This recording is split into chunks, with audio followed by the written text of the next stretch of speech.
Bonjour à toutes et à tous. Alors aujourd'hui, on a la très très grande joie de pouvoir accueillir Audrey Canso. Audrey, bonjour. Bonjour à toi Fabienne, bonjour à toutes et à tous. Ravie d'être là. Alors Audrey, on va te présenter en quelques mots.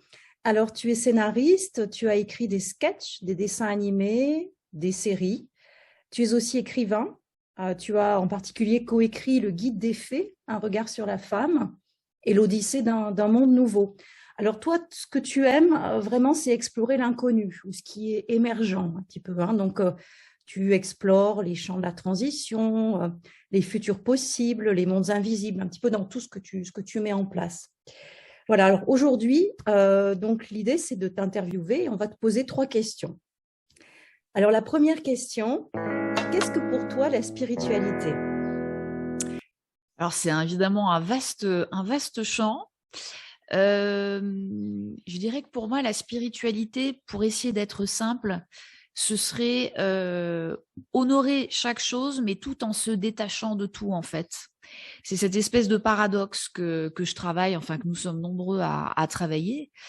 Et ça demande une conjugaison, ça demande, je dirais, une agilité dans le point de vue au fur et à mesure de la journée, de la façon dont on va regarder les choses, de la façon dont on va envisager chaque situation.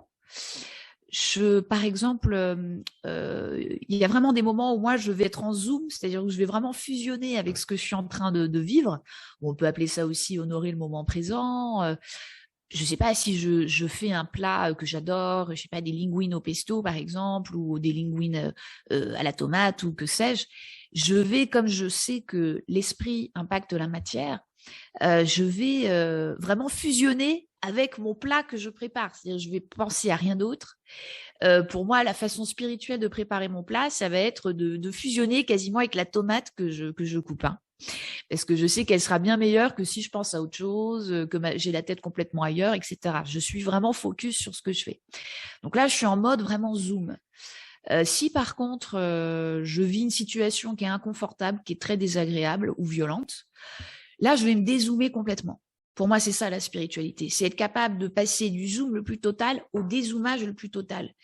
Et là, en fait, pour dézoomer, ça prend beaucoup de temps parce que, comment dire, pour dézoomer, ça sous-entend de comprendre un peu le système dans lequel on vit, c'est-à-dire pourquoi on est là, qu'est-ce que l'humain, quelle est son origine, qu'est-ce que l'univers. Donc, c'est vrai que moi, j'ai fait tout un travail de révision de mon rapport au réel, de mon rapport à, voilà, qu'est-ce que l'espace, qu'est-ce que le temps, qu'est-ce que c'est Audrey Canso, qu'est-ce que c'est l'âme, qu'est-ce que c'est tout ça.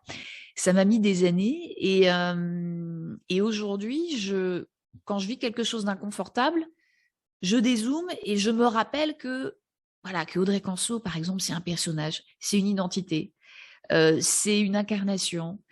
Mon âme a décidé de s'incarner dans ce personnage-là, mais aussi dans d'autres personnages. Elle est d'accord pour être là. Elle est d'accord pour vivre cette situation inconfortable qu'elle a peut-être d'ailleurs créée, parce que il y a à la fois ce qu'on crée, donc ce qui est de l'ordre de la cause à l'effet, tout simplement.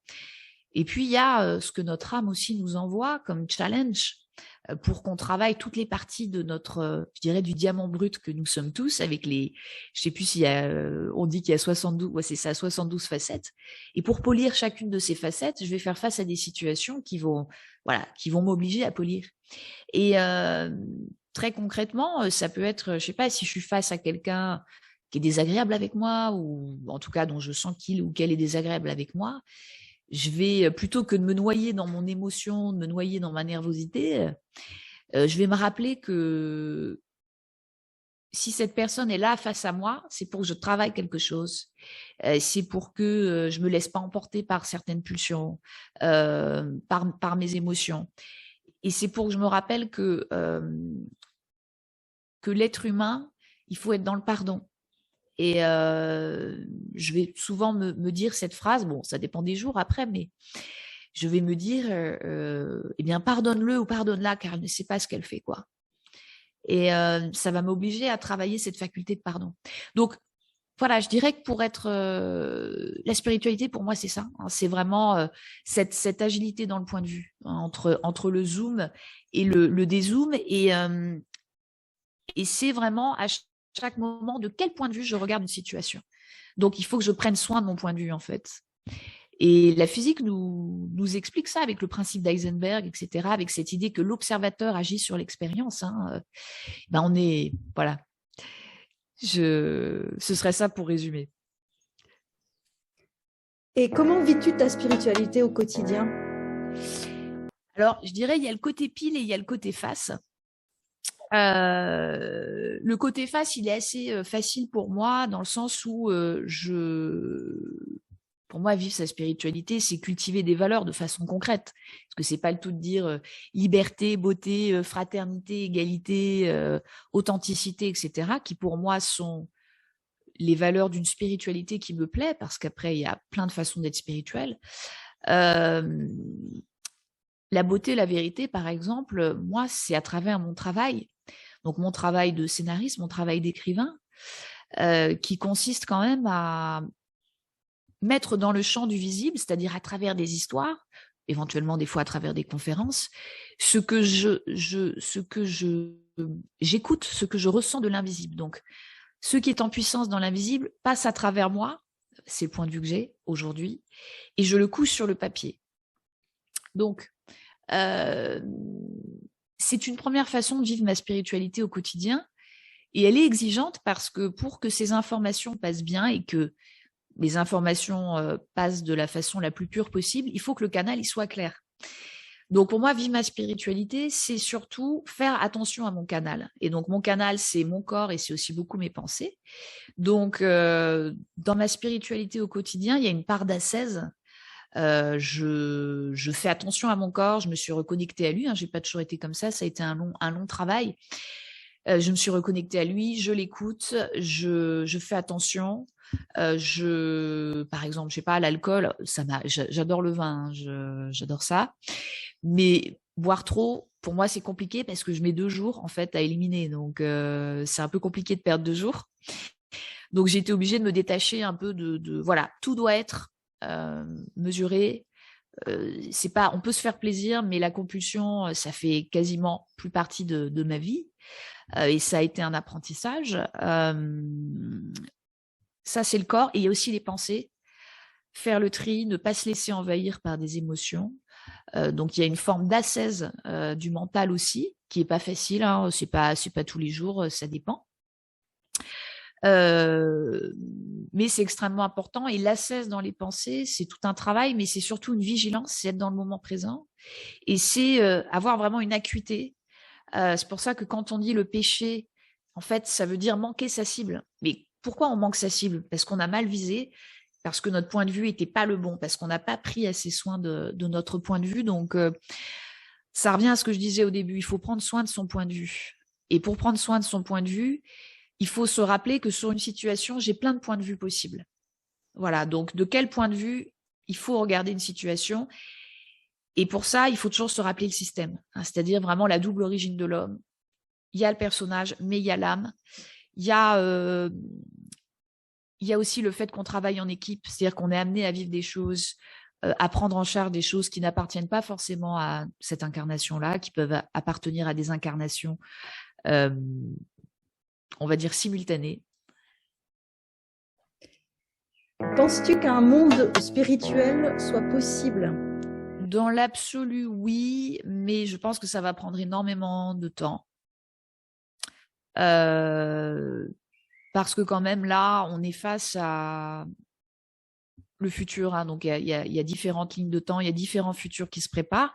Il n'est pas écrit encore, mais on est je dirais, si on était sur un circuit avec des futurs en pole position, c'est vrai que ce que moi, j'appelle le transhumanisme associé à un capitalisme post-libéral sauvage, cette ligne de temps est en pole position aujourd'hui. Et il ne faudrait pas la prendre parce que si on la prend, ça va ralentir vraiment je dirais la spiritualité croissante à laquelle on assiste aujourd'hui, parce que ça bouge en fait chez beaucoup de personnes, donc c'est très encourageant. Mais ce système politique et économique qui est en train de se mettre en place et qui est une version encore pire que ce qu'on a eu avant, va nous éloigner totalement de toute spiritualité, puisque ce système, en fait, nie l'idée de cycle, ce système nie le féminin, ce système veut exclure la mort et en même temps, il en a extrêmement peur. Ce système pense que le corps n'est qu'une machine de chair, il suffit juste d'implanter des trucs pour que ça marche, etc. Je suis caricaturale, hein, mais c'est un peu ça. Et ce système ne reconnaît qu'un seul cloud, c'est les GAFAM, c'est Google, c'est tout ça. Alors que tout l'enjeu de la spiritualité, c'est de comprendre qu'il y a un autre cloud, un cloud que certains vont appeler divin. Et je vois un petit peu ce qui se présente là comme une guerre des clouds quand même, hein, comme une guerre de l'information, tout simplement.